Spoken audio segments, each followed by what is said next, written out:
اور اب ایران کی کچھ بات کریں گے۔ ایران کے general staff of the armed forces کے سربراہ نے اسرائیل پر میزائل داغنے کے الزام کی تردید کر دی ہے۔ ایران کے general staff of the armed forces کے سربراہ جنرل عبدالرحیم موسوی نے ان خبروں کی سختی سے تردید کی ہے کہ ایران نے حالیہ گھنٹوں میں اسرائیل پر کوئی بھی میزائل داغا ہے۔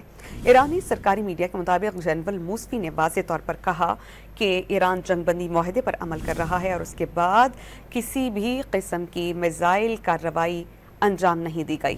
کچھ دیر قبل اسرائیلی وزیر دفاع نے ایران پر جنگ بندی کی خلاف ورزی کا الزام عائد کیا تھا۔ اسرائیل کا کہنا تھا کہ ایران نے اس کی جانب سے بیلسٹک میزائل فائر کیا، جس کے جواب میں ایران کے سخت جوابی کارروائی کی جائے گی۔ کہ ایران نے حالیہ گھنٹوں میں اسرائیل پر کوئی بھی میزائل داغا ہے۔ ایرانی سرکاری میڈیا کے مطابق جنرل موسوی نے واضح طور پر کہا کہ ایران جنگ بندی معاہدے پر عمل کر رہا ہے اور اس کے بعد کسی بھی قسم کی میزائل کارروائی انجام نہیں دی گئی۔ کچھ دیر قبل اسرائیلی وزیر دفاع نے ایران پر جنگ بندی کی خلاف ورزی کا الزام عائد کیا تھا۔